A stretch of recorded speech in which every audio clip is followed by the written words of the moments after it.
हाँ। वंदना भैया जी। वंदना भैया जी। सभी लोगों को जय जिनेन्द्र। जय जिनेन्द्र। जय जिनेन्द्र भैया जी। जय जय जिनेन्द्र। जसवंत भाई बोला। जय जिनेन्द्र। धर मातिमा निकट हो, चर्चा धर्म सुनावे, वे सावधान रखे, गाफिल न होने पाऊं। दिन रात मेरे स्वामी, मैं भावे ना ये भाऊं। देहांत के समय में तुमको न भूल पाऊं। इस भावना को लेकर धर्मात्मा कौन हो, कैसा हो, क्योंकि अंत समय में जब हमारी इंद्रियां शिथिल होती हैं,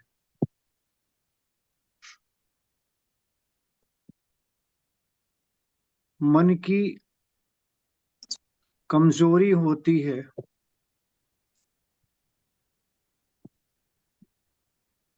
भावों के स्खलन होने की पूरी संभावना होती है। भावों से स्खलन चाहता नहीं है, लेकिन शरीर की कमजोरी के कारण परिणामों में गिराव होना बड़ा स्वाभाविक है। शक्तिहीन है, अपने हाथ से कुछ बन नहीं पाता, पराश्रित होता है, तब उसे कौन संभाले, कौन सावधान रखे, इतना सावधान रखे कि वह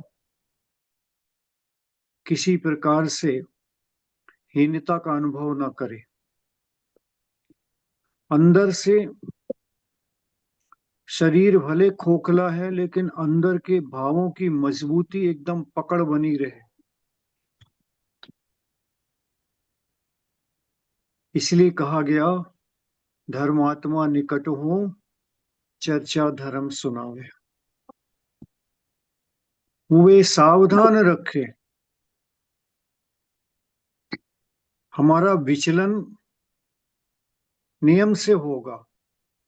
बहुत भाग्यशाली जीव हैं जिन्होंने पूरी जीवन साधना करी है, प्रतिपल उसी भावों में जिए हैं, उनके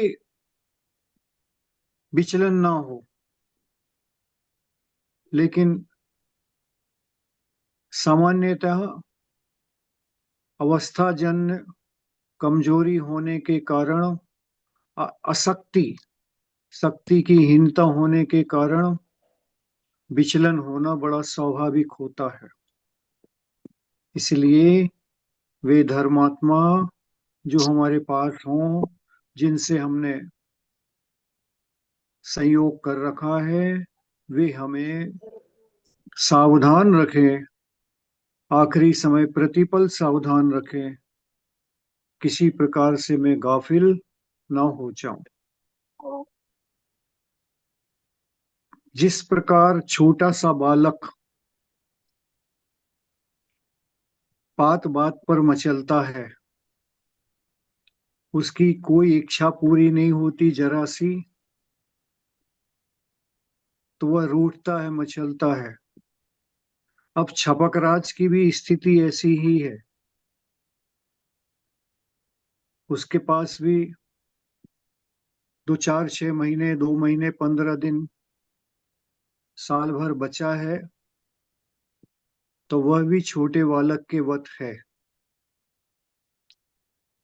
शक्तिहीन होने के कारण वह भी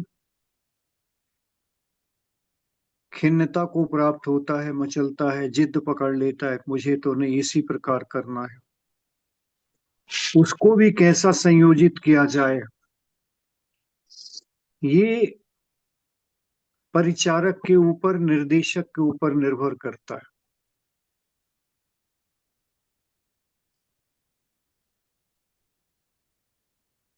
इसलिए अपन ने विगत संवादों में इसी बात की चर्चा की थी कि धर्मात्मा कौन हो, निकट में हो तो कैसा धर्मात्मा हो।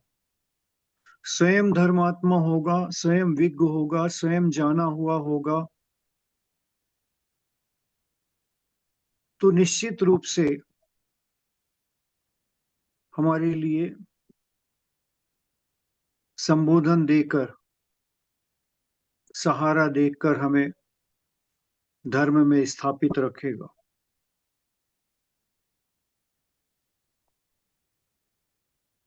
धर्मात्मा कोई भी हो सकता है।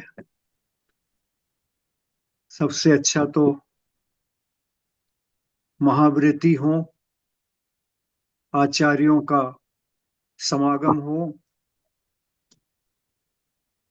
संघ में सानिध्य प्राप्त हो।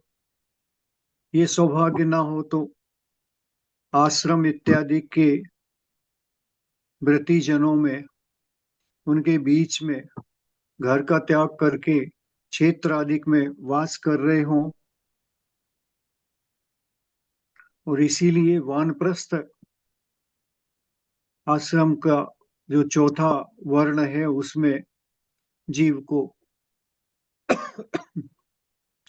रहने का निर्देश किया जाता है।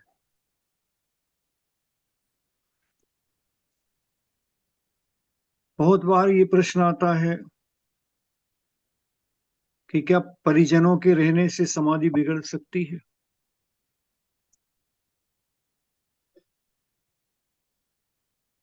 ये अनिवार्य नहीं है कि उनके रहने पर बिगड़ सकती है, लेकिन फिर भी परिवारजन, गृहस्थ अपने स्तर पर सोचते हैं। महाव्रती व्रती अपने स्तर पर सोचेंगे। उदाहरण के तौर पर लेते हैं कि अभी भी अपन देखते हैं जो व्रती हैं, अपने को कुछ तकलीफ होती है, कुछ थोड़ी सी भी वेदना हुई, बीमारी का कुछ भी लक्षण थोड़ा सा आया, ज्वर भी आया, रात्रि में पीड़ा है, तो घर वाले मोही प्राणी हैं। उन्हें दुराभाव नहीं है आपके प्रति, लेकिन उनका मोह जागता है।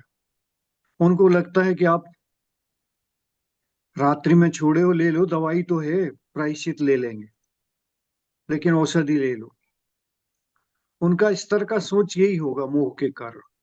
लेकिन आपके साथ कोई व्रती होगा, कोई संबोधन करने वाला होगा, कोई आपने बना रखा होगा मित्र, उससे जब संपर्क होगा तो वो कहेगा नहीं, कोई घबराने की बात नहीं है, सब ठीक होगा, अच्छा होगा, शांति से लेटा करो। ऊपरी उपचार, शारीरिक के उपचार बता देगा और सुबह तक अपन देखेंगे, फिर अपन औषधि ले लेंगे, अपन तो रात्रि में अपना त्याग है। वो इस प्रकार समझाने का प्रयास करेगा। और पारिवारिक जन होंगे तो निश्चित रूप से उनका कर्तव्य भी है, उनका मोह भी है। तो उनको लगेगा कोई बात नहीं, एक तो टेबलेट तो खानी है, रात को खा लो, सवेरे प्रायश्चित कर लेना, बाद में प्रायश्चित ले लेना, गुरु से प्रायश्चित ले लेना। व्रती प्रायश्चित की नहीं सोचता, अव्रती के मन में प्रायश्चित लेकर एडजस्टमेंट करने का भाव हमेशा बना रहता।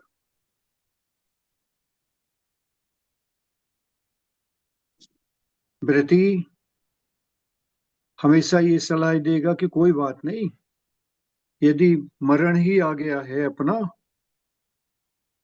तो क्या होगा, वो तो वैसे ही होगा। अपन तो सावधान रहने का समय आ गया है, अपन तो बहुत अच्छा है। और यदि मरण आ ही गया है तो हम दवाई खाएंगे तो पता चलेगा उसी से मरण हो गया।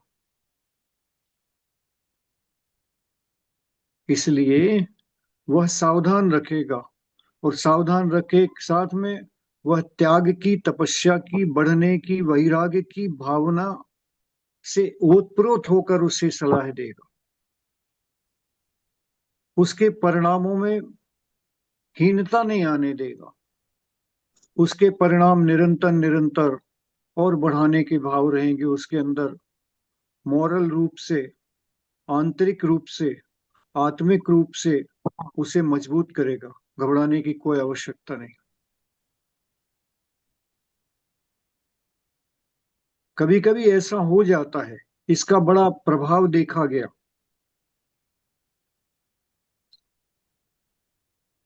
एक समाधि चल रही थी यहाँ पर। एक शाद्वादवती माता जी के संग में आरिका माता जी थी। उनका स्वास्थ्य बिगड़ा और उन्होंने उनकी पिच्छी रखवा ली थी और 10 प्रतिमा के व्रतों के साथ में हमारे पास ट्रेन से भेजा था। उनके परिवारजन लेकर आए थे कि यहाँ पर सतना में आकर समाधि कर लेंगे। अच्छे भाव थे। 18 साल की दीक्षा थी, इसलिए अभ्यास अच्छा था। निर्दोष भाव थे। उनकी निरंतर समाधि चल रही थी। बीच में हम उन्हें मंदिर के दर्शन कराकर लाए और लिटाकर, बाजू में मंदिर था तो हम पूजा करने के लिए चले गए। इतने के बीच में उनकी बहन की बेटी बाहर से आई और उनके पास बैठ गई। देखने के लिए आई थी। अब वो बैठे बैठे उसने 1 घंटे के करीब उसे समय मिल गया, तो 1 घंटे में उसने अपने व्यक्तिगत पारिवारिक जीवन की घटनाओं से इतना ओतप्रोत कर दिया उन्हें, बता बता कर, कि वो विचलित हो गई।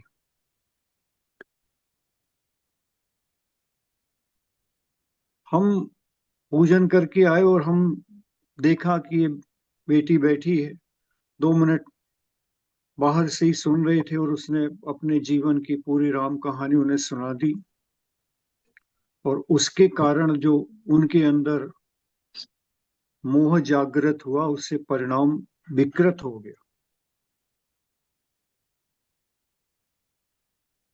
उसकी बेटी को डांटा हमने, खूब अलग किया, बाहर किया। हमने कहा किससे पूछ के आए? यहाँ पर पूछ के आना पड़ता कमरे में। बिना पूछे किसी का प्रवेश नहीं होता। आप पूछ कर आती और आपने वर्षों की तपस्या उनकी, उसको, परिणाम को जितना हमने ऊंचा उठाया, यहाँ आकर भी आपने सब धूमिल कर दिया। पश्चात 1-2 दिन प्रयास करना पड़ा, अच्छा। और 1-2 दिन के अंदर अंदर उन्हें पुनर्स्थापित किया हमने। पुनर्वैराग्य जागा उनका। हमका संसार का स्वरूप यही है, से परिचित मिलकर, क्योंकि परिचितों का दोष नहीं, उनका अपना मोह है। सामान्य व्यक्ति है, वृत्ति नहीं है, वहां वृत्ति नहीं है, मोही प्राणी है। तो वो अपना मोह का प्रभाव छोड़ेंगे, अपने को प्रभावित नहीं होना। अपन अगर प्रभावित होंगे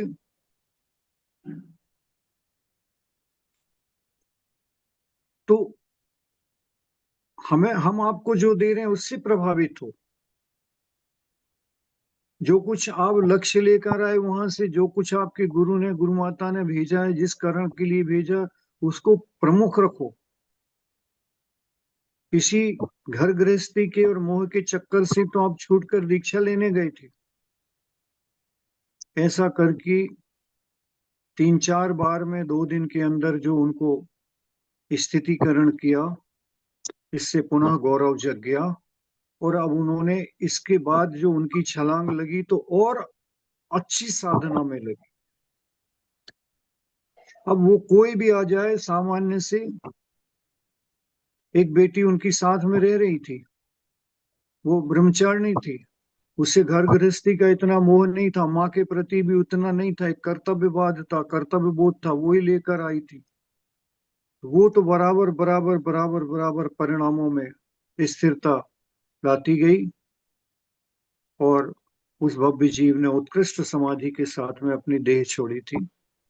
कहने का प्रयोजन खाली इतना था कि ये अपन पहले से कुछ तैयारी अपने को करके रखनी है। सब लोगों के लिए कह रहे हैं, जो व्रती हैं वे भी और जो अव्रती हैं वे भी। अव्रती को भी पूरे समय अंदर में बढ़ने का भाव बनाकर रखना है कि मुझे आगे बढ़ना ही है।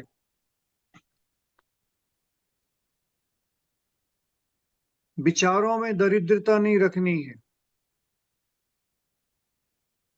विचारों में ऊंचाइयां छूने की बात रखनी है, प्रति समय वही विचार रखना है।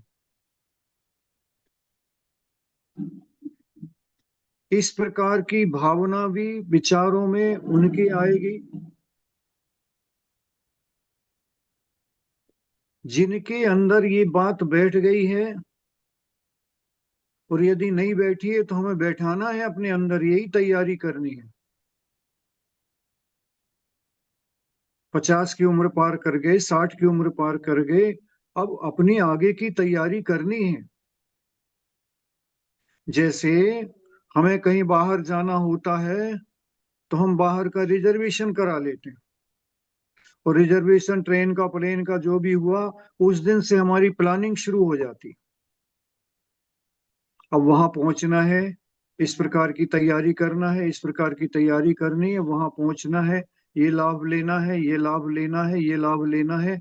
समय भले अपने पास वहां सीमित है, लेकिन वहां समय का दुरुपयोग नहीं करना है, लाभ लेना है। और विचारों का जो चक्र है, वो चक्र जैसे ही अपने पास प्रोग्राम बनता है और टिकट हाथ में आती है, कंफर्म हुई है, और अब अपनी तैयारी शुरू हो गई।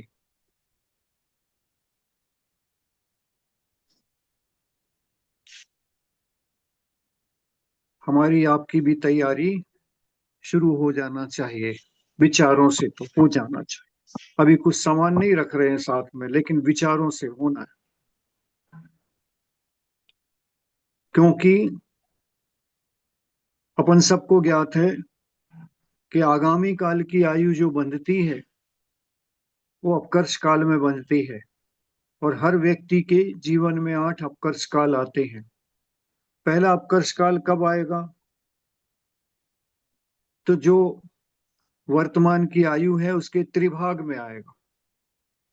त्रिभाग किसको कहते हैं? 2/3। मान लो 72 साल की आयु है, तो 24 या 72, 48 साल में एक्यूरेट 2/3 आएगा, उसमें बंधेगी। 75 साल की आयु है तो 50 में बंधेगी। अनुमान कर सकते हैं हम, ये हमारे ज्ञान का विषय नहीं है, कोई ज्योतिषी का विषय नहीं। 81 वर्ष की आयु है तो 54 साल में बंधेगी। तो हम 50 से ऊपर हो गए, 45-50 से ऊपर हो गए हैं, तो हमें अब बाकी की जिंदगी अपने ढंग से जी है, परिवार के ढंग से जिए। अब हमें अपनी स्वतः की भी फिक्र करनी है, अपनी आत्मा को कहाँ भेजना है, अगली पर्याय कौन सी होगी, ये किसी दूसरे के हाथ में नहीं, हमारे हाथ में। और उसकी तैयारी करने के साथ साथ जब हम अपनी मानसिक स्थिति बना लेते, नहीं मुझे सावधान रहना है, मुझे अब अपना बिगाड़ नहीं करना, मुझे संसार में परिभ्रमण नहीं करना, ये पर्याय भगवान की कृपा से मुझे ऐसा अवसर मिला है, मुझे पुण्य के उदय से ऐसा अवसर मिला है कि मैं कर्म भूमि के मनुष्य में जन्म हुआ, और पंच परावर्तन को मैंने अच्छे से समझ लिया है, जान लिया है।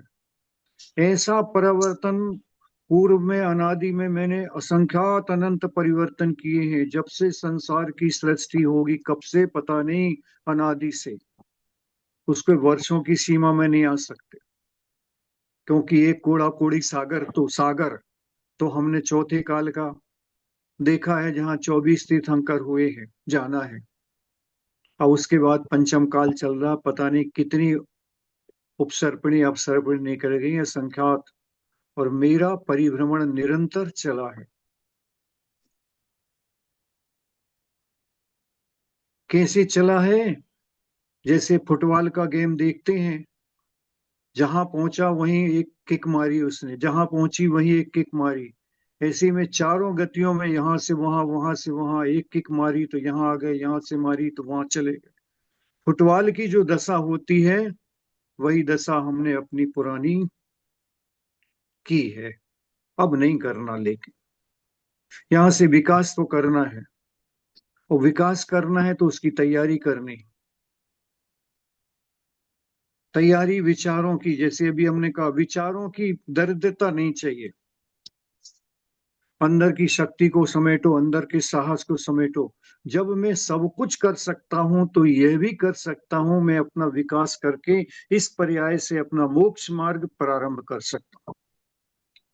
मार्ग प्रारंभ होगा तो मंजिल जरूर मिलेगी, और जब तक मार्ग प्रारंभ नहीं होगा, जब तक हम इसी तरह भटकते रहेंगे। संसार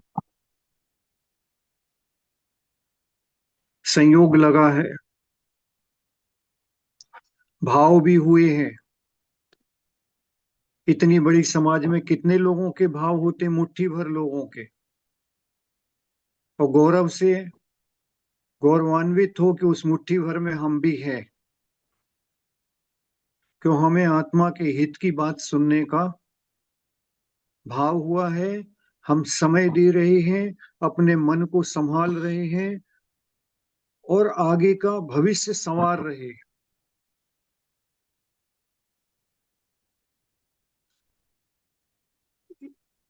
एकाकी चिंतन मनन की धारा को बढ़ाना है। जब भी समय मिले, रात्रि के सोने के समय, तो हमने कई बार आपसे कहा है, फिर भी कहते हैं कि 10 मिनट 15 मिनट अपने जीव को उसके हित में विचार करना प्रारंभ करें। आखिरी सोते समय 15 मिनट उसके, कि मैं कौन हूं, आया कहां से, क्या रूप है, मुझे करना क्या है, आगे की व्यवस्था क्या करना, तैयारी क्या करना है, किस प्रकार अभी तक जो करते आए वैसे ही करना है, कि आगे बढ़ने का भाव को पूर्ण वैराग्य की ओर ले जाने के लिए अपने राग को भी कम करना है, वैराग्य को बढ़ाना है।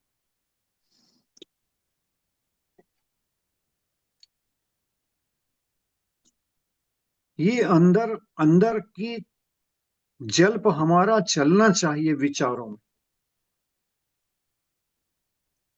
देखो, एक गृहस्थ होता है, परिवार बसाता है, तो उसके मन में एक लालसा रहती है कि मेरा अपना एक घरौंदा हो, मकान हो, भले छोटा सा हो, जिसमें हम सुकून के साथ में अपना जीवन परिवार के साथ में व्यतीत करें। और उसके मन में विचार आने लगता है कि मुझे अपना एक घर बनाना तो है। झोपड़ी वाला झोपड़ी बनाने की सोचता है, फुटपाथ वाला, और जिसके पास में जैसा है, वो उसी को उसी दायरे में बनाने का और उस प्रकार के भाव को संयोजित करके रखता है।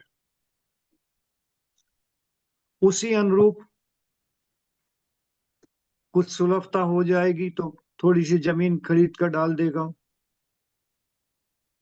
धीरे धीरे धीरे धीरे विचार करके, संग्रह करके भावों में, उसका मन के भावों में तो उसका मकान बना हुआ है।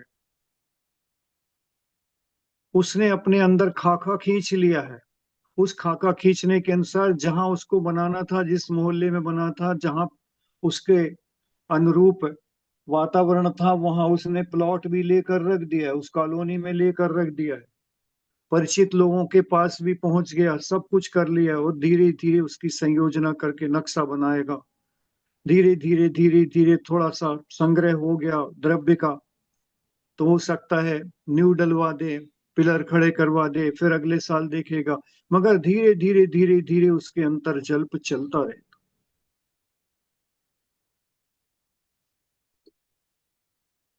एक पर्याय के घरौंदे बनाने के लिए पूरे जीवन भर जब तक नहीं बन जाता, जब तक जल्प और विचार चलता रहता है, तो हमें अपने जीवन को मोक्ष महल पहुंचाना है।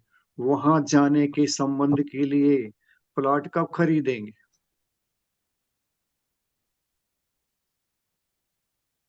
कब वहां विचारों से धनी हो सकेंगे? अपने विचारों से धनी होना है।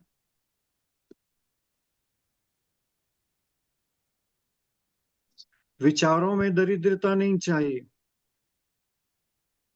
मुझे अब आगे बढ़ना है। मुझे भी सिद्धों की श्रेणी में अपना नाम लिखाना है।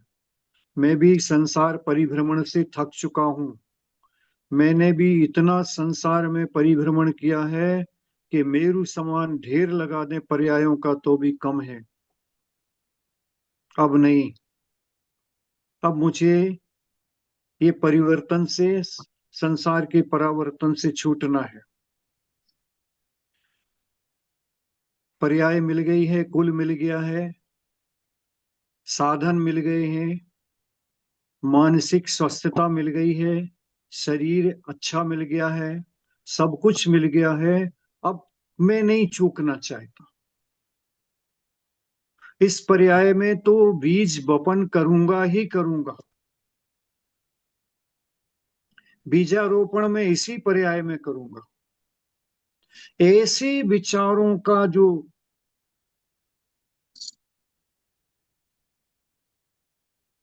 चक्र है, उस चक्र के अंदर अपने को इसी तरह अपनी आत्मा के उत्थान के विचार करना है, विचार करना है, विचार करना है, और उसी विचार के अनुसार है धरातल तैयार करना। यही तैयारी करनी है। जैसे मकान की तैयारी करने वाला जीवन भर जब तक मकान नहीं बन जाता 10-10 20-20 साल तक तैयारी करता, वही तैयारी तब हमें करनी है।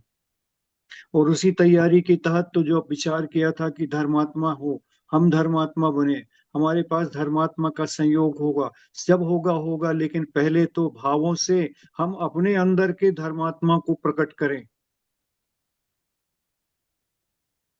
वो धर्मात्मा का प्रकट क्या है? मेरा सम्यक दर्शन की तरफ रुचि बढ़े। मैं 8 अंगों सहित हूं। मैं 7 भयों से रहित हूं। 7 भय क्या है? मैं अपने जीवन में 7 भयों से रहित होना चाहता हूं। इस लोक का कोई भय नहीं है, क्योंकि मुझे मार्ग मिला है।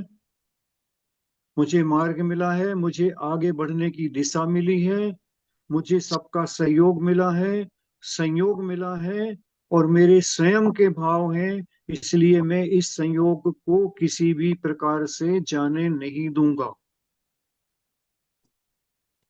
मुझे इस लोक का कोई भय नहीं है, परलोक का कोई भय नहीं है। पेपर जब हमने अच्छा दिया है, अच्छी पढ़ाई की है, पेपर अच्छा देकर आए हैं, तो पास जरूर होऊंगा, ऐसा उस विद्यार्थी को भरोसा रहता है। भरोसा नहीं रहता, अटल भरोसा रहता है।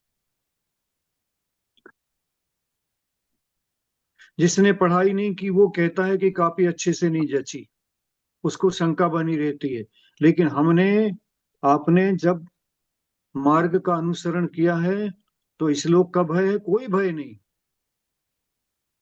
सबसे अच्छी दवाई आचार्यों ने दी है अपने पास। जब कभी भी जीवन का अवसान होने लगे, कोई पास में हो ना हो, हमने पहले भी उदाहरण दिया था, आचार्यों ने प्रशंसा की है उस सैनिक की जो रणभूमि में राजा की तरफ से लड़ रहा था और जख्मी हो गया, अकेला रह गया, उसे लग रहा है रणभूमि में अब मेरा जीवन शेष नहीं है। वहीं बैठ जाता है, कुछ नहीं करना, इतना पर्याप्त है। वहीं बैठ गया, चारों प्रकार के आहार को छोड़ दिया, परिग्रह छोड़ दिया, आरंभ छोड़ दिया, घर छोड़ दिया, और वहीं बैठ कर के अब मुझे कुछ नहीं करना भगवान, आपके नाम का स्मरण करता हूँ। परिवार मेरा दूर है, मोह के जन्य सब दूर हैं, अब मुझे कुछ नहीं चाहिए। सबसे क्षमा मांगता हूँ। सब जीवों को, एक इंद्री से लेके पंचेंद्री तक के जीवों को क्षमा करता हूँ। और बस ओम नमः, सबको क्षमा, सबसे क्षमा कहता हुआ, पंच परमेष्ठी को स्मरण करता हुआ देह का परित्याग कर देता है। तो आचार्य फिर भी लिख रहे हैं कि ये उत्तम समाधि करके इसने अपना जीवन सफल किया है। ये उदाहरण को हमेशा दृष्टि में बनाए रखो। इसलिए हमें कभी भी घबराने का काम नहीं है। हम जब भी जहां पर भी हैं, उस समय पर भी कोई ऐसा मौका लग जाता है तो हमारे पास स्वयं दवाई है। उस पंच परमेष्ठी का नाम है सबसे क्षमा करना, सबको क्षमा कराना, छोड़ा सब कुछ और बैठ गए, बस कुछ नहीं। यद्यपि ये जितना कहने में लगता है सरल, उतना सरल है नहीं, क्योंकि हमारे राग द्वेष का भाव, हमारे मोह के भाव इतना जल्दी हमें वैराग्य दे दें बहुत मुश्किल होता है। लेकिन जिसने सुना है, जिसने जाना है, जिसने बार बार विचारों में अपने ये तंद्रा चलाई है, एकाकी चिंतन मनन की धारा को विकसित किया है, वह कभी भी विचारों से हीनता न होने के कारण कभी भी कुमरण को नहीं करेगा।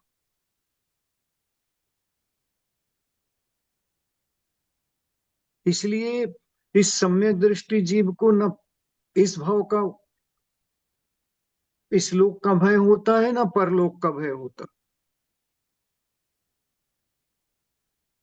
उसके पास में उसने कर्म सिद्धांत को समझ के रखा है।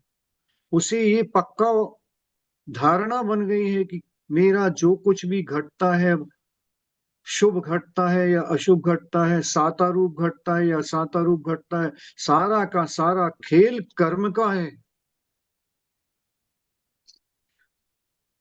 मुझे कोई दुख नहीं देता, मुझे मेरा स्वयं का बोया हुआ बीज, जो कर्म मैंने पूर्व पर्यायों में बोया था, वही आकर सामने खड़ा होता है, दूसरा नहीं होता।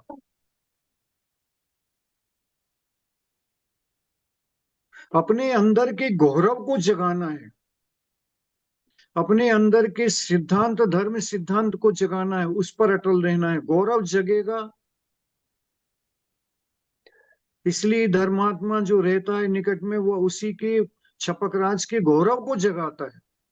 शक्ति तो उसके अंदर है, उसकी शक्ति लुप्त हो रही, उसकी शक्ति सुप्त हो रही, तो सुस्त सुप्त शक्ति को जगाने का काम धर्मात्मा करता है, और वही कार्य हमें करना है।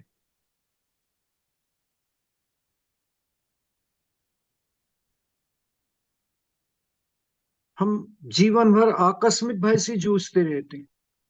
कभी ये भय ना आ जाए, थोड़ा सा कुछ हुआ, सिम्टम आया, बड़ी बीमारी ना आ जाए। क्यों भय कर रहे हो? अगर बीमारी आएगी तो आएगी, वो हमने पूर्व कर्म में कुछ इस प्रकार का किया है, अशुभ कर्म, तो आएगी। आ जाएगी तो स्वागत है। कोई पहली बार तो आ नहीं रही, हर पर्यायों में आई, इससे ज्यादा आई। और नहीं है तो हम कितना भी सोचे नहीं आएगी, इसलिए भय नहीं करता। आती है तो स्वागत है, नहीं आती तो भी स्वागत है।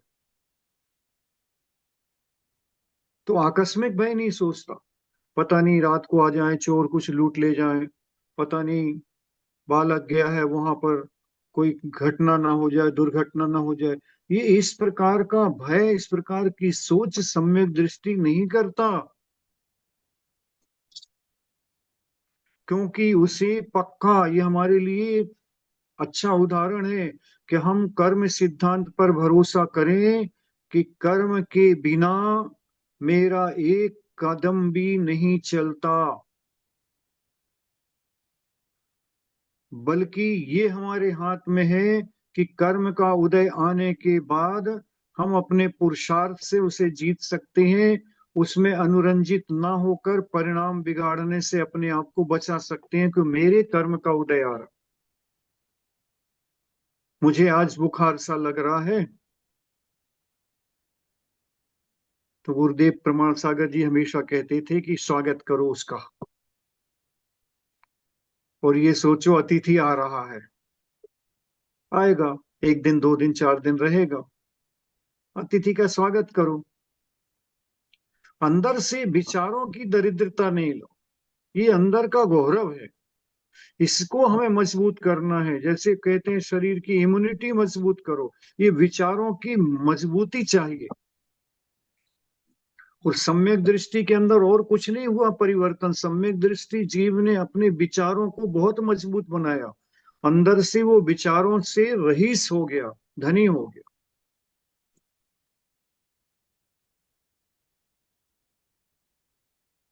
असुरक्षा का भय है, अतरण भय, पूरे टाइम सुरक्षा सुरक्षा की भावना बनी है। ये सोचो कि कभी भी मैं पैदल जा रहा था, किसी भी बिल्डिंग के नीचे से गुजर रहा था, अगर मेरा कुछ होना होता तो ऐसा भी सोच सकता है। ऐसा तो नहीं किसी ऊपर मंजिल से पत्थर गिरेगा तो मेरे सिर पर आएगा, मेरा मरण हो जाएगा। ये इस प्रकार की बातें कौन सोचता है जिसका ना सिर है ना पैर है, ना कोई उसकी संभावना है। ऐसा सोच सोच कर अपने जीवन को उसी सोच में उससे निकाल नहीं पाता और ग्रस्त होता चला जाता, फंसता हुआ चला जाता। अपने अपने जीवन में सबके अपने अपने समस्याएं हैं। उस समस्या से जीतने का प्रयास करो, उस समस्या में अपने आप को इन्वॉल्व मत करो।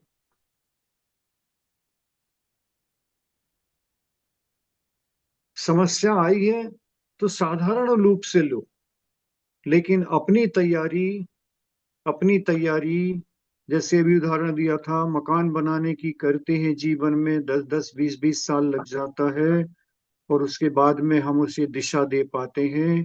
तो आज हमने जब जाना है, सम्यक दर्शन के बारे में जाना है, ज्ञान के बारे में जाना है, चारित्र के बारे में जाना है, संसार के परिभ्रमण के बारे में जाना है, संसार की दशा जीवों की जानी है। सब कुछ जानने के बाद में अब हम अपनी तैयारी करना शुरू करें तो वह तैयारी हमारे लिए रामबाण हो जाए। घर गृहस्थी की तैयारी ना करें ऐसा नहीं कहा जा रहा, समय समय पर उसे भी दायित्व को निभाएं, कर्तव्य को करें, लेकिन कर्तव्य करते हुए भी अपने जीव का, स्वयं अपनी आत्मा का लक्ष्य भी सामने रखें, उसके प्रति भी कर्तव्य है आपका।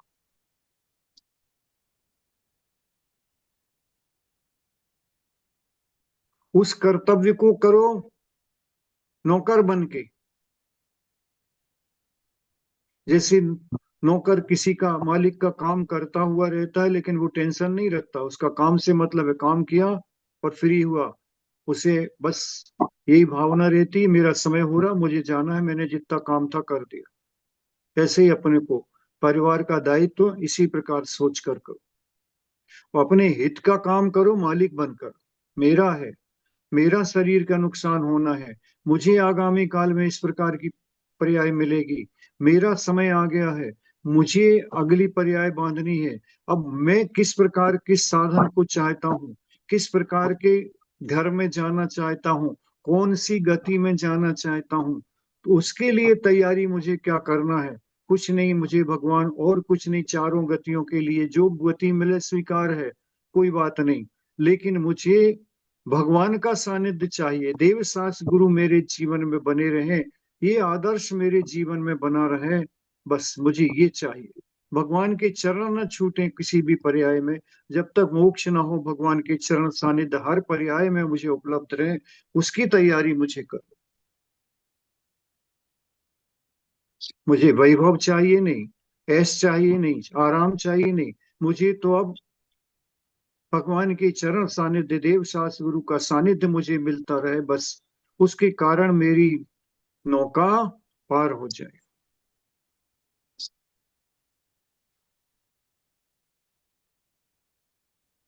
सबसे बड़ा भय मरण का भय है। एक जीव को नहीं, एक इंद्री से लेकर संगी पंचेंद्री तक सारे जीवों को, एक चींटी भी सामने अपने आ रही हो, उसके सामने आप उंगली रखोगे तो वो घूम जाएगी, इधर उधर से जाएगी।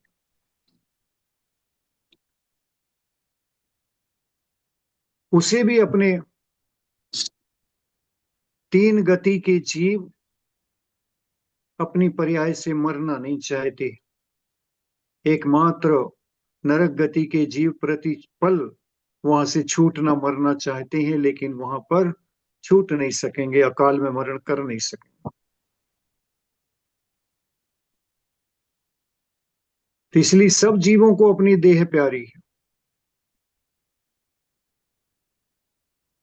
सबको मरण का भय है। किसको भय है? मोही प्राणी को भय है। सम्यक दृष्टि जीव, धर्मात्मा जीव ये सोचता है कि मेरा तो मरण कभी तीन काल में होता ही नहीं है।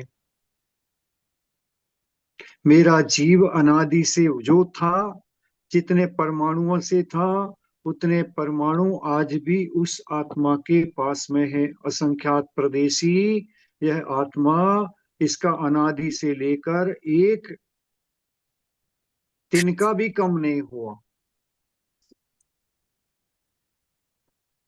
इसलिए मेरा मरण तो होता नहीं। जो परिवर्तन हो रहा वो पर्याय का परिवर्तन अवश्य होगा, उसको कोई बचा नहीं सकता। जब भगवान भी नहीं बच पाए, वे भी भटक भटक के संसार में इसी प्रकार गए हैं। उन्होंने मार्ग बतलाया है, रास्ता खोला है, बस उसी मार्ग का अनुसरण करूं।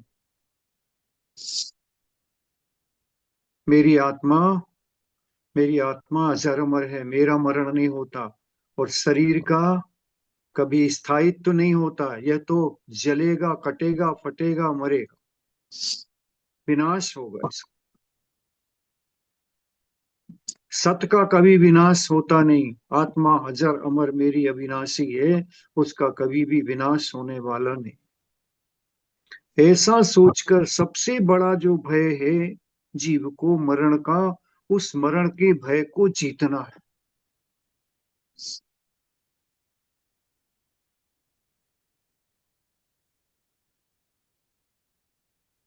ऐसे 7 प्रकार के जो अगुप्ती का भय, मरण का भय, आकस्मिक भय, त्राण भय, श्लोक का भय, परलोक का भय, वेदना का भय, कितनी भी शारीरिक वेदना हो विचलित नहीं हो। मेरी अपनी पुरानी करतूत है जो मैंने पहले बांधी थी, उसमें शक्ति भी हमने दी थी। उस कर्म में हमारे अपने भावों से उसमें शक्ति पड़ी थी, हमारे भावों से उस कर्म में मर्यादा पड़ी थी। कितने समय तक ये मुझे वेदित करेगा, कितने समय तक, कितने वेग से वेदित करेगा, ये मैंने डाला था उसमें शक्ति।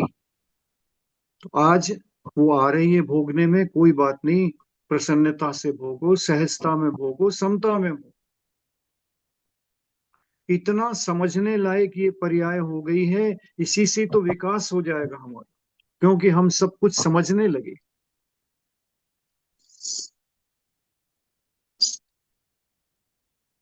अपना एनालिसिस पूरे समय करना है।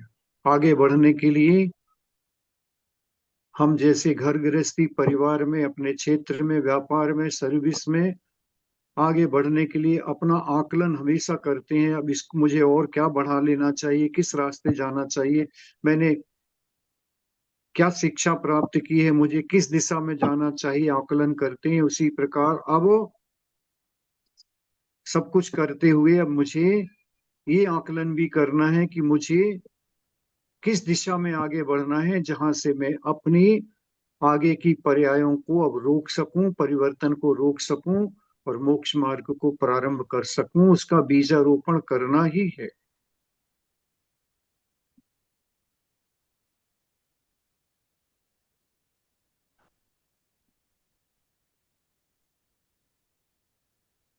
अपने को किराएदार मानो,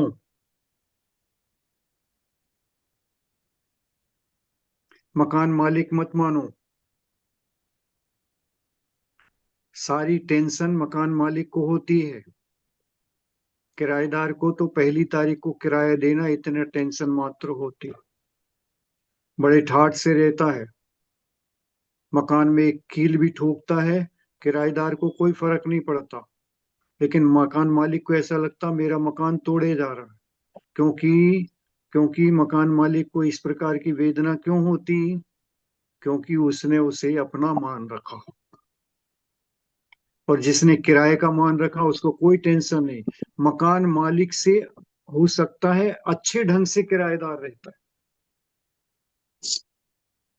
उससे उससे ज्यादा संपन्नता के साथ रहता है, उससे ज्यादा वैभव के साथ में रहता है। इसके बाद भी इसके बाद भी रात्रि में कोई नींद से जगाए उसे कि भैया उठो, ये मकान बेचोगे क्या, बिल्कुल निद्रा में है, वो निद्रा से उठाया, फोन आया किसी का, भैया आपका ये मकान बेचना है क्या आपको, कहेगा मेरा नहीं है मकान। वह नींद में भी कभी उसे अपना स्वीकार नहीं करता, रहता है, सहेजता है, संवारता है, साफ रखता है, व्यवस्थित रखता है, सब कुछ रखता है, मकान मालिक से ज्यादा फिक्र करता है। लेकिन अंदर में मान्यता क्या है, मैं मकान मालिक नहीं हूं, मैं तो किराएदार हूं। बस ये शरीर शरीर में मैं रहता हूं, शरीर को किराए में लेकर आया हूं। इस शरीर को जितने दिन के लिए किराए पर लेकर आया हूं उतने दिन तक ही रहूंगा, उसके बाद मुझे ये शरीर छोड़ना पड़ेगा, किराया चुकेगा, मुझे छोड़ना है। मैं मालिक बनकर इसमें ना रहूं, क्योंकि निश्चित रूप से छोड़ना है। रहने वाला कौन है, मैं हूं। मैं कौन हूं, नहीं, मैं जीव द्रव्य एक जीवात्मा हूं, और इस शरीर को किराए पर लेकर आया हूं। इस शरीर में जब तक मेरा वास है, किराया है, जितने समय तक के लेकर आया हूं, कॉन्ट्रैक्ट किया है, मैंने ही स्वयं कॉन्ट्रैक्ट किया है, उस कॉन्ट्रैक्ट के अनुसार मुझे उतने दिन में इसे खाली करना ही है। फिर पुराना मकान छोड़कर नए मकान जाने में किसको दुख होता है, सब सोचते हैं चलो इससे अच्छा, अब इससे अच्छा मिलेगा, कोई बात नहीं। ऐसे ही शरीर को छोड़ते समय किराए का शरीर जानो, अभी से शुरू करो ये भावना, ये किराए का शरीर है, मुझे ये छोड़ना ही है। इस पर्याय में मुझे छोड़े बिना जा नहीं सकता मैं यहां से। तो मुझे जब छोड़ना ही है तो जितने दिन रहेंगे अपनी अनुकूलता से रहेंगे, लेकिन ममत्व का भाव इससे जोड़कर नहीं रखेंगे, मोह का भाव नहीं रखेंगे, क्योंकि मेरा नहीं है। अपना सामान तो उठा लोगे, लेकिन दूसरा शरीर जैसे ही प्राप्त होगा अपने को, जैसे अपने नए मकान में गए फिर से सामान अपन ने संजो लिया, ऐसे अपने जो भाव हैं, राग द्वेष के, मोह के, वैराग्य के, क्रोध के, मान के, माया के, लोभ के, क्षमा के, मार्दव के, आर्जव के, इनको संभाल के, ये परिग्रह अपना है, इसको तो ले जाना पड़ेगा, कर्म जो बांधे वो ले जाना पड़ेगा, उसको लेकर नई पर्याय में फिर पहुंचेगा, नया परिवर्तन को स्वीकार करेगा, वहां के पड़ोसियों से नाता जोड़ेगा, फिर वहां से चलता बनेगा, फिर अगला मुकाम ढूंढेगा। यही तो किया है। इसलिए जो करते आए हैं उसी को स्वीकार करो। मैं मकान मालिक नहीं हूँ, शरीर मेरा है नहीं, मैंने लिया था, माँ के गर्भ में बनाया था, उतने दिन के लिए किराए पर लेकर आया था, उतना किराया चुकने वाला है, मुझे छोड़ना है, उसकी तैयारी करो। इसलिए शरीर छूटते समय मरण का या पहले से मरण का भय नहीं होगा। मरण तो अनिवार्य है, सबसे बड़ा सत्य दुनिया में है तो यही है।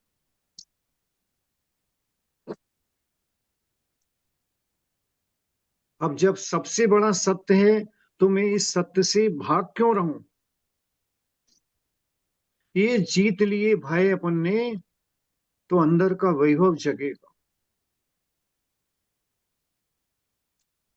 अंदर की दरिद्रता समाप्त होगी, विचारों की गरिमा बढ़ेगी, गौरव बढ़ेगा, अपनी आत्मा के प्रति, अपने जीव द्रव्य की प्रति कर्तव्य बढ़ेगा। और इसी को जगाने के लिए तो हम प्रयास कर रहे हैं, और जिसने ये जगाया है वही तो आगे बढ़ पाएगा। वही तो संलेखना पूर्वक देह छोड़ पाएगा, वही तो मोह से जीत पाएगा, अपने शरीर के प्रति ममत्व का भाव से जीत पाएगा। उसी भाव को जीतने के लिए तो सारा पुरुषार्थ है।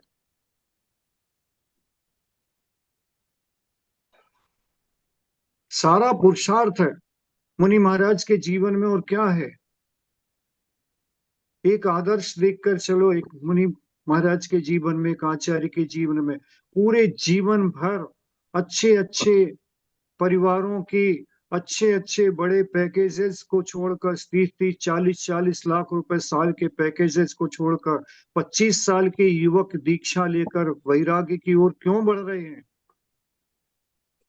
देखा देखी बढ़ रहे? नहीं, देखा देखी कोई नहीं बढ़ता। देखा देखी बढ़ते होते तो हमने भी कहीं दीक्षा देखी होती, हमारे भी देखा देखी भाव हो जाते।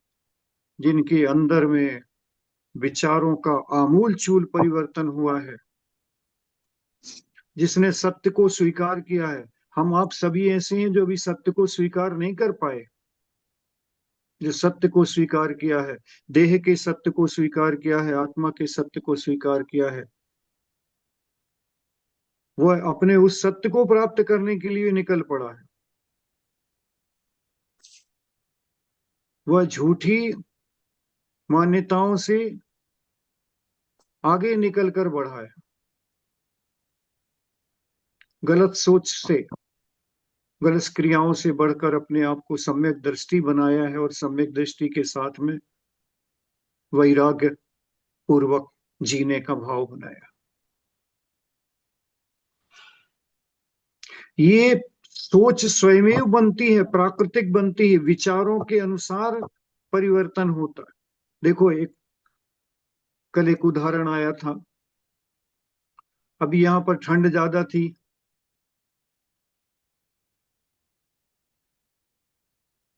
तो तेल का डिब्बा हाथ में आया कल, नारियल का तेल था।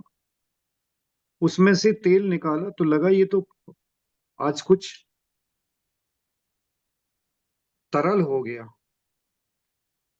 पिछले दिनों की, 10 दिनों 8 दिनों पहले की बात से आज तो ये इसमें तरलता आ गई। 8 दिन पहले ये बहुत कड़क हो रहा था, निकालने में भी और इसको चुपड़ कर लगाने में भी रगड़ना पड़ता था, तब ये पिघल पाता था। अब इसमें स्वाभाविक तरलता आई। थोड़ी सी अभी गर्मी और बढ़ने वाली है, ठंड कम होने वाली है, तो उसमें तरलता और आएगी। और जैसी और गर्मी बढ़ जाएगी, मई जून का महीना आ जाएगा, तो ये पूरा तरल हो जाएगा। किसने तरल किया?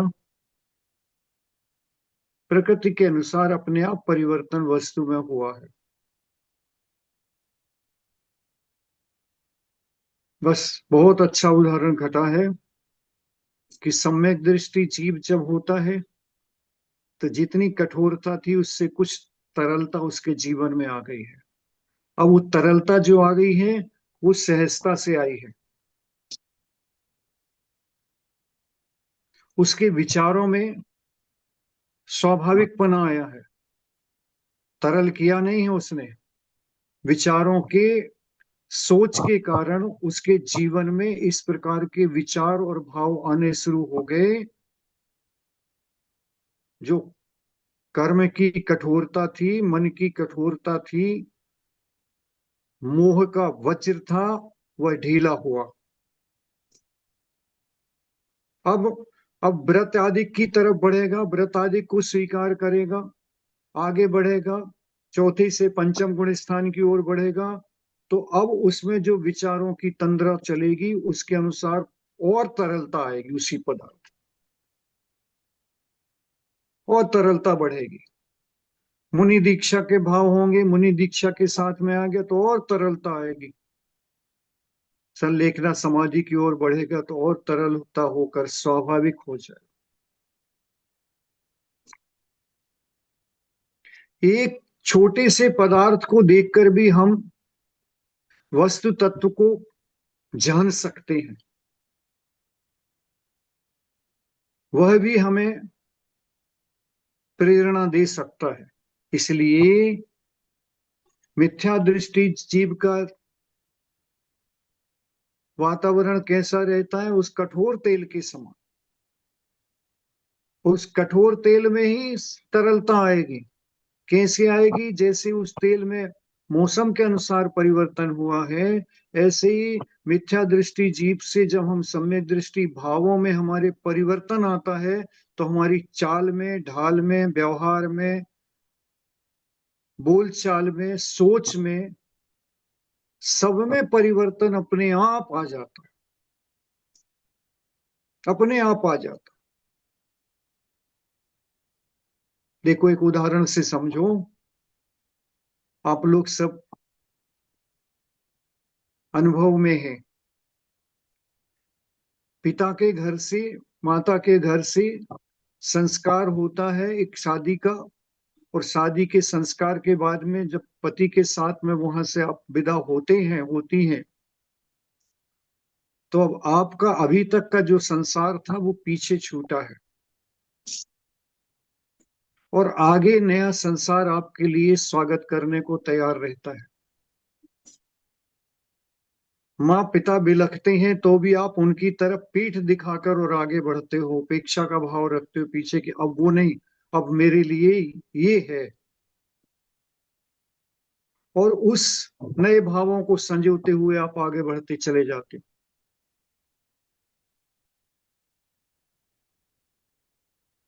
थोड़े दिनों हो सकता है कि ममत्व का भाव बना रहे, लेकिन कर्तव्य बोध सामने आता है तो अपना परिवार, एक आध बच्चा संतान हुई तो अपना कर्तव्य और सब कुछ अब अपने घर की सोचती है, उस घर की नहीं सोचती।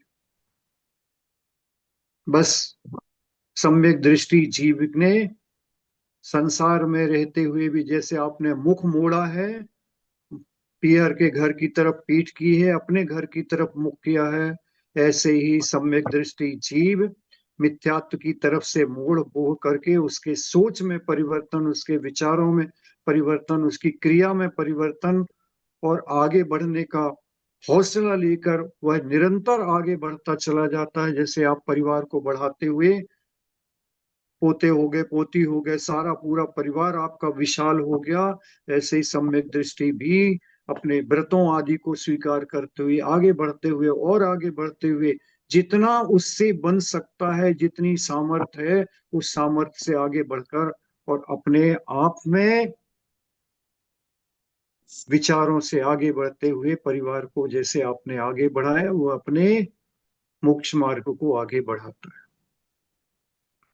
वह कभी भी मोक्ष मार्ग से पीछे हटने की सोचता नहीं। जैसे आप कभी भी कर्तव्य भाव से पीछे नहीं हटते। बहुत वेदना भी हो गए, बहुत वेदना भी हो गए शरीर में, और कोई अपना सगा रिश्तेदार आ जाता है तो आप बेड से भी उठकर उठ के लिए भोजन तैयार करोगे करोगे, कर्तव्य बोध से आप दूर नहीं होते। ऐसे सम्यक दृष्टि भी वेदना में, त्राण में, भय में, सब कुछ अपने आप को जीत कर आगे बढ़ाता है। वेदना में भी वेदित नहीं होता, कर्तव्य करता है। हम आप सभी संयोग हुआ है चिनवाड़ी माँ का, हमारा भी कुछ ऐसा संयोग था, पुण्य था कि आपके साथ में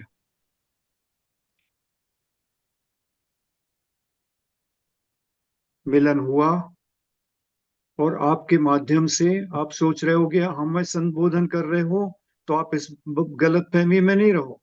हम संबोधन आपको नहीं कर रहे, हम तो अपनी आत्मा को संबोधन कर रहे हैं। आपके माध्यम से ये पुण्य हमें प्राप्त हो रहा है कि हम अपनी आत्मा को अच्छी तरीके से और मजबूत करें, अंदर से मजबूत करें। जो कुछ आपके क्या भाव है, अंदर के क्या भाव, ये हमें नहीं मालूम, किसी को मालूम नहीं चल सकता, लेकिन हमारे अंदर की कमजोरी क्या है, उस कमजोरी को सामने रखकर हम अपने भावों को संभालने का प्रयास आपके माध्यम से करते। इसलिए जितना भी जिनवाणी में से जाना है, समझा है, उसका उपयोग हम स्वयं अपने लिए कर रहे हैं। अपने परिणामों में निर्मलता आवे, अपने परिणामों में गौरव जगे, अपने परिणामों में साहस और हिम्मत जटे, और अपने इस पर्याय की अंतिम बेला में हम अपने को निर्दोषता में रखते हुए अपने इस पर्याय में बीज वपन करना ही है। मुझे बीज वपन करना ही है, मोक्ष मार्ग को यहाँ से रास्ता बनाना ही है। ये पर्याय हमारी संसार की अब अंतिम विकास की प्रथम पर्याय होगी, और पूर्व के लिए ये मिथ्यात्वपने की अंतिम पर्याय होगी। इसके बाद में अब मैं ना मिथ्यात्व के साथ रहूंगा, ना अवृत्तों के साथ रहूंगा, व्रतों के साथ में बीजारोपण करूंगा। तब आगे मुझे आगे संयोग संयोग संयोग मिलेगा ही मिलेगा, क्योंकि मैं अब ऐसा कोई विचार सोच नहीं रख पा रहा, कोई कर्तव्य कार्य ऐसा नहीं कर रहा कि मुझे अब संसार में बहुत समय तक रुलना पड़े। गुरु का उपदेश प्राप्त हुआ है, माँ जिनवाणी प्राप्त हुई है, देवों की छाया प्राप्त हुई है, तो मेरा विकास अनिवार्य और निश्चित है। इसमें कोई शंका की अब बात नहीं है। ऐसा निशंक होकर जैसे मैं आगे बढ़ने की भावना रखता हूँ, आप भी इसी तरह की भावना भाएं, इसी तरह आगे बढ़ने का विचार रखें, अंदर में साहस और पराक्रम को जगाएं, गौरव को जगाएं, और ये पर्याय में इतना आगे बढ़ना है कि यह हमारे जीवन की मिथ्यात्वपने की परिभ्रमण की अंतिम पर्याय हो, और इस यहाँ से अब हमारा विकास एक नया अध्याय शुरू हो। जैसे हम घर से शादी होकर आए थे और उस घर को पीछे छोड़कर आए थे, वैसे ही हम मिथ्यात्व रूपी संसार को पीछे छोड़कर आगे एक कदम सौभाग्य में आगे बढ़ावे। इसी भावना से आप सभी को जय जिनेन्द्र, जय जिनेन्द्र, जय जिनेन्द्र। बहुत बढ़िया भैया जी, बहुत वंदना बढ़िया। भैया जी, किसी को वंदना। कुछ जय पूछना है तो जिनेन्द्र। पूछ सकते जय हैं, जिनेन्द्र भैया जी। हाँ पूछ लेना। किसी क्वेश्चन है तो भैया पूछ जी। सकते हैं। हाँ चारू, हाँ रेखा जी पूछिए। मैं पूछूं? जी हाँ। जी। अब रात को सोने से पहले 10 मिनट आपने बोला कि कुछ भावना करना चाहिए, तो वो क्या करना चाहिए? मैंने आज दिन भर में अपनी आत्मा के लिए क्या किया, हम्म शरीर के लिए तो किया, सबके लिए किया, परिवारजनों के लिए, अपने शरीर के लिए किया, लेकिन अपनी निजी आत्मा के लिए मैंने आज क्या किया। ठीक है। उस मैंने आत्मा के जो दुर्गुण हैं, क्रोध मान माया लोभ हास्य रति अरति शोक भय जुगुप्साई आदि जो कार्य थे, इस कसायों में मैंने क्या किया, कितनी वृद्धि की, कितना इसके वश में रही, कितना इससे बचने का भाव किया। जब ये आकलन करेंगे तो दूसरा दिन होगा, तो कसाय की वेदना में, कसाय के आगोश में अपने आप को शांत और सहज रखने का अध्याय शुरू हो जाएगा। ठीक है, कार्य तो करना है, लेकिन करेंगे सहजता में, करेंगे सरलता में, करेंगे पूरे टाइम टेंशन पाल कर नहीं चलेंगे, उस टेंशन से मुक्त होंगे, सहजता में अनुभव करेंगे। सब कुछ करते हुए भी, सब कुछ करते हुए भी अपने आत्मा के गुणों का विकास देखना है। मेरा क्षमा भाव, मेरा करुणा भाव, मेरा जो गुण है हमारे क्षमा मार्दव आर्दव आदि, ये जीव के धर्म है, आत्मा के धर्म है, इनका भी मुझे रक्षण करना है, कर्तव्य भी निर्वहन करना है। कुशलता से मैं दोनों को बैलेंस कैसे रख सकती। यदि मैंने किसी के साथ आज गलत किया है तो मुझे उसका पछतावा होना चाहिए। अभी हमारा साहस उससे मांगने का, उसको कहने का नहीं हो रहा, लेकिन अपने अंदर ये होना चाहिए कि मैंने आज ये गलत किया, मैंने ये आज गलत किया, मैं चाहती तो इसे बचा सकती थी। कुछ नहीं, एक प्रायुत्सर्ग करके, भगवान मैंने जो कुछ किया है, गलतियां की हैं, मेरी गलतियां मिथ्या हो गए, मैं संभालूंगी, कल से पुनः संभालूंगी अपने को, और पुनः एक नई भावना के साथ में दूसरा दिन शुरू करूं। बहुत अच्छा। बहुत बढ़िया किसी का? भैया जी, और किसी को कुछ? हाँ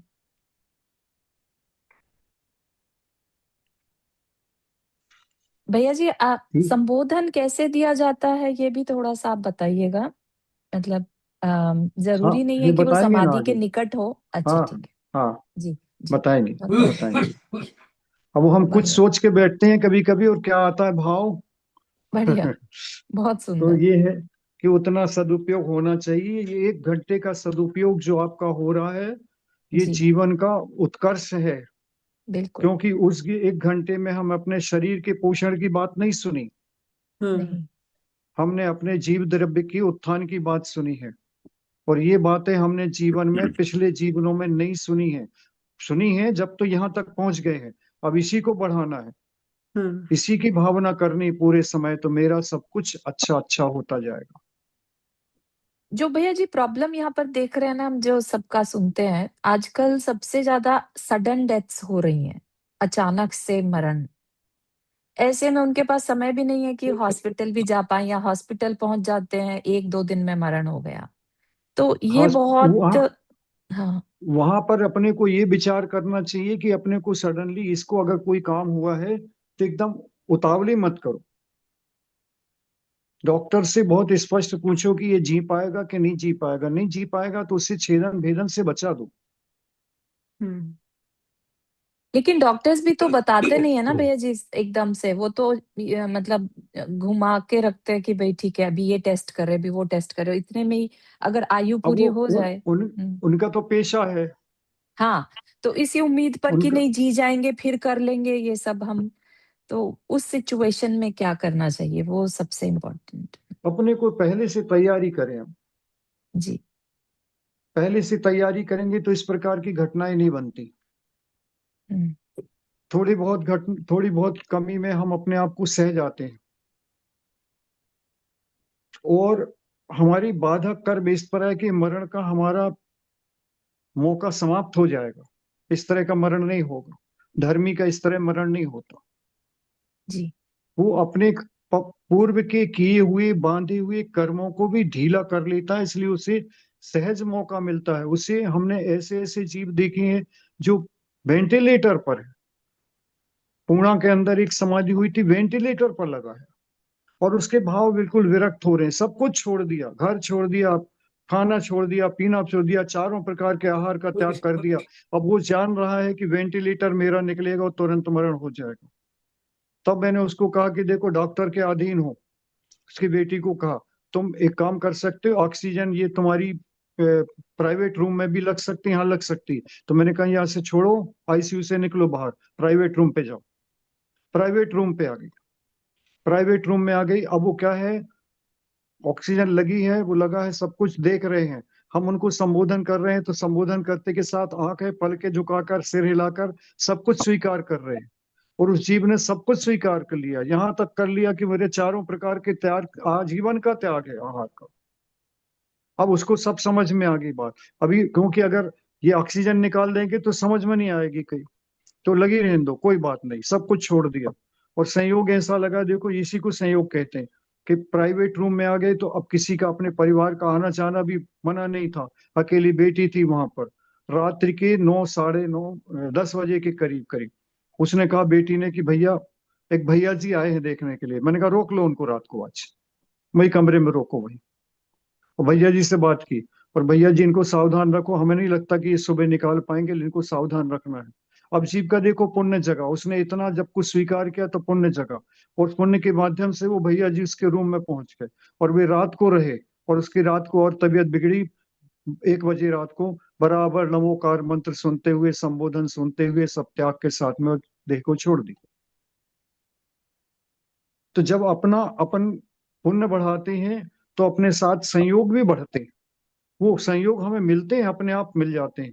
हम नहीं सोचते हैं अस्पताल में है, कहीं पर भी है, वहां पर भी हमको संयोग लिख जाता है, और वहां पर भी हम अपना उत्कृष्ट कर लेते हैं।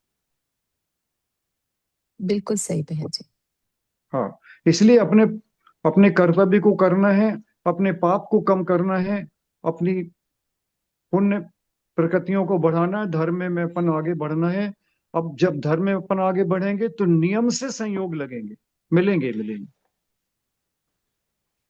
देखो, 7 समुंदर पार दूर रह रहे हो, तकनीक बढ़ गई है, तकनीक के कारण आपको ये संयोग लग रहा है सुनने का कि नहीं? बिल्कुल। और अगर और तकनीक नहीं होती तो आप वहां रहते, यहाँ रहते, न कोई सुनाने वाला था, न सुनने वाला था। वहां का वातावरण जैसा रहता उसी में ढले रहते।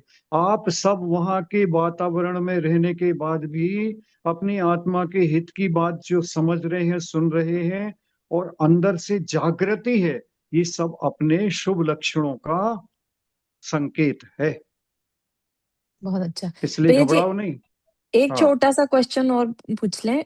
अगर किसी के मन में ये आए कि हमारा तो अब मरण अच्छा ही होगा, ऐसा हाँ दृढ़ता अंदर में बन बिल्कुल। जाए, मतलब हम्म। ऐसा ही होगा, तो क्या ये हाँ दृढ़ता रखना अच्छा है? बिल्कुल मतलब अच्छी है। एक है कि डर डर के जी रहा है, पता नहीं क्या होगा, मरण पता नहीं नहीं कैसे नहीं, होगा, कोई बिल- होगा कि नहीं ये होगा। भय नहीं करना। सम्यक दृष्टि हाँ। यही भय नहीं करता। सम्यक दृष्टि इस भय में नहीं जीता। इस भय, इस भाव का मरण नहीं, इस भाव का भय नहीं करता। वर्तमान भय, वो कहता है मैंने अच्छा बोया है, अच्छा बो रहा हूं और आगे अच्छा खाद पानी दूंगा, मेरी फसल अच्छी लहलहाएगी। क्यों नहीं लहलहाएगी जब मैंने गलत किया नहीं। मैं किसी के बारे में कुछ बुरा सोचता नहीं, अपनी आत्मा के हित बारे में सोचता हूँ। जितना मुझसे संपर्क हो पा रहा, जितना अच्छा कर पा रहा हूँ, अपनी गलतियों को स्वीकार करता हूँ। अपनी की गलतियों को स्वीकार करने वाला महान व्यक्तियों में से होता, इसलिए मैं आगे बढ़ रहा हूँ। मेरा नियम से अच्छा होगा, मेरा गलत नहीं हो सकता। इतनी दृढ़ता जिसके अंदर आ जाती है, निर्भय हो जाता है, वो जीव आगे बढ़ता ही है, नियम से बढ़ता है और उसको संयोग प्राप्त मिलते ही मिलते हैं। बहुत सुंदर भैया जी, बहुत ही सुंदर, हाँ बहुत मोटिवेटिंग था। हाँ ठीक है। जी। अब होश हालो, चारू जी बोल रही। हाँ हाँ। मैं कल यहाँ से पूना निकल रहा, जी। मेरा 10 दिन का कार्यक्रम है। अच्छा अच्छा, अगले हफ्ते नहीं कर पाएंगे? तो मैं सोमवार को आपको बता दूंगा। जी जी जी। जी भैया जी। मंगलवार को मैं सांगली रहूंगा जी संभवतः। जी। महाराज वर्धमान सागर जी हैं दक्षिण वाले, हाँ हाँ वो हाँ हाँ। अपने आचार्य पद दे रहे हाँ हैं हाँ हाँ हाँ, देखा छोटे हमने। विद्या। और बिल्कुल बिल्कुल। वो आचार्य महाराज वर्धमान सागर जी कोरोना काल में फंस गए थे, पुलिस ने रोक लिया था। तो हम उनको जी। लेकर आए थे 35 किलोमीटर से, 8 महीने रहे थे। अच्छा और 8 महीने उनके साथ स्वाध्याय हुआ। कई बार उन्होंने किया कि आ जाओ, मैं नहीं जा पाया अभी तक। और हमारे अच्छा। क्या, पूना में हमारे बड़े भैया का बेटा है, छोटे भैया का बेटा है, दोनों भैया गए हुए वहां।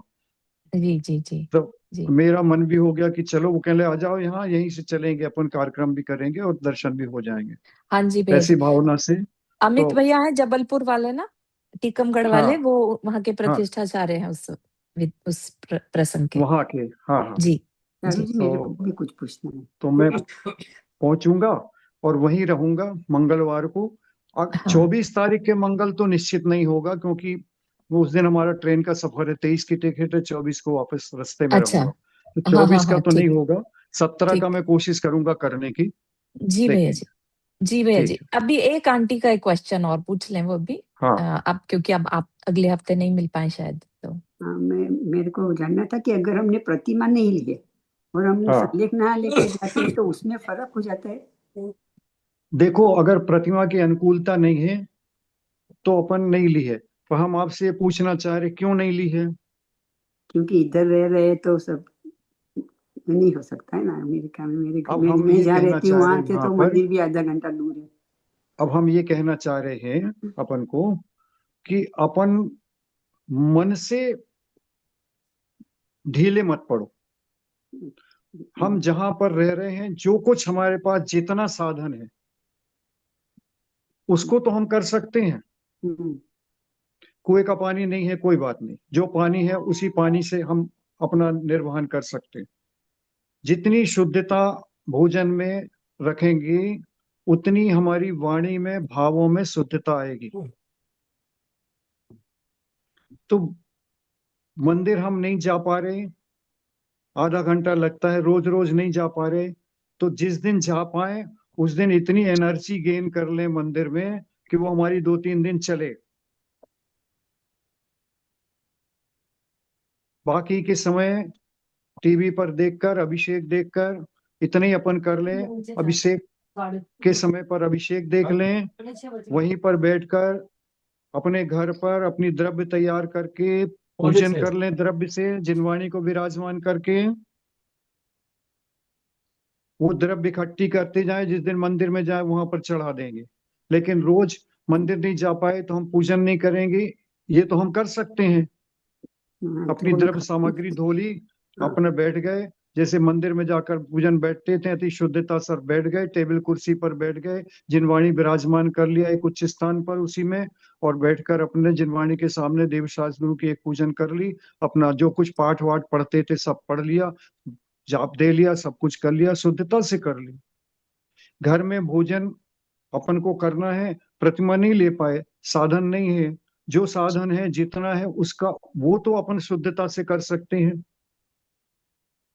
मसाले इत्यादि बहुत दिनों के ना लेवे, वो तो सब साथ में रहते हैं तो इतना नहीं कर इसीलिए सकती मैं। है खाने पीने के बाबत में मैं इतना नहीं संभाल सकती हूँ, पर मैं कर खुद को सकती जो हैं, कुछ कर करना सकती पड़ता है हो। वो मैं कर अभी सकती हूँ। अभी तक जो पीसते थे वो 10-10, 5-5, 15-15 दिन के पीसते थे। जब हम पीसना शुरू करेंगे 5 दिन 7 दिन की, तो उतने अंदर अपने आप समाप्त हो जाएंगे, स्वयमेव करना नहीं पड़ेगा, स्वयमेव पलते चले जाएंगे। हमने इसलिए कह दिया जितना हम कर सकते हैं उतना करना चाहिए, और जो नहीं कर सकते हैं उस पर श्रद्धा जरूर रखना चाहिए, और जो कर रहे हैं उनके लिए भोजन करने बैठे हैं तो एक बार अनुमोदना कर लें, एक कायु सर करके, हे भगवान यहाँ ऐसी परिस्थितियों में हूं मैं कि इससे ज्यादा कर नहीं पा रही, लेकिन जो कर पा रहे हैं उनकी मैं प्रशंसा करती हूँ, उनकी अनुमोदना करती हूँ, मार्ग तो वही है, और मुझे भी ऐसे ही मार्ग प्राप्त हो, ऐसी भावना से एक कायु सर कर लो बस। और जो लाइव टेलीकास्ट आता है जो मंदिर में इधर, तो उसके सामने बैठ के मैं जो पूजा करती हूँ तो ये सब कर सकते हैं, कर सकते हैं। अच्छा, बाकी यूट्यूब में तो सारा पड़ा है। नहीं वैसे हमारे मंदिर में ही ऐसा सिस्टम है ना, सीसी कैमरा रखा है तो हम लाइव अभिषेक सब देख सकते हैं घर पे। हाँ देखो ना, देखो। हाँ तो वो मैं एवरीडे देखती हूँ, वो तो मैं करती हूँ। हाँ देखो, उसके पूजा भी सामने करती पूजा हूँ, कर लो, वो सब तो मैं भोजन अपने करने आप की खुद तो में जो कर सकती हूँ ना वो मैं करती हूँ, पर जो अच्छा खाने वो पीने करना का ही जो है, है वो उसके सिवा मैं सब मगर कर सकती हूँ, उससे मगर खाने द्रव्य पीने से का मेरा पूजन नहीं हो करनी, सकता है। पूजन द्रव्य से करनी, हाँ हाँ, मैं द्रव्य से करती हूँ। घर में बैठकर भी भाव से नहीं करनी, सुन्नी भर नहीं है, द्रव्य से करनी है ना पूजन। मैं द्रव्य अष्ट द्रव्य लेके अष्टोत्तर तत्वों के एक टाइम खाना खाती हूँ, एकासना करती हूँ और अष्ट द्रव्य से ही पूजा करती हूँ। हाँ, और जो अब हाँ, इसके बाद में एक काम और करना, जब थाली पर भोजन करने के लिए बैठे तो एक बार अपनी निंदा गरहा जरूर करें। अच्छा, क्या निंदा गरहा करना? कि भगवान हम ऐसे स्थान पर हैं कि इससे ज्यादा शुद्धता और सहजता हम कर नहीं पा रहे हैं, लेकिन जो कर पा रहे हैं मैं उनकी भूरी भूरी प्रशंसा करती हूँ, उनकी अनुमोदना करता हूँ। सारे मुनि साधु साधी साधवक श्रावक जो व्रती हैं सबके अच्छे से व्रत पले, हम ये भावना करते हैं, और एक कायुस्सर कर लेना, नवार्ण मुखार्घ्य के, और फिर भोजन कर लेना। माने भोजन करने के पहले व्रतियों की, महाव्रतियों की जो कर रहे हैं उनकी अनुमोदना कर लेना बस। अच्छा, इसको करने में क्या दिक्कत है बताओ? नहीं कोई बात नहीं। तो इससे क्या होगा, अपने कर्म ढीला होगा, पता नहीं इसका पुण्य बंधा हुआ हमारे साथ क्या संयोग लग जाए कि हमें क्या मिल जाए आखिरी में, गौरव हम कुछ कह नहीं सकते, अपने आप संयोग मिलेगा। ठीक है, हाँ ठीक है, ठीक है। जी भैया जी, वंदना भैया जी। हाँ हाँ, वंदना जय भैया जी। जिनेन्द्र। वंदना हाँ भैया, वंदना भैया हाँ जी। भैया जी वंदना भैया जी। को जय जिनेन्द्र। हाँ, जय आपको जिनेन्द्र। जय हाँ।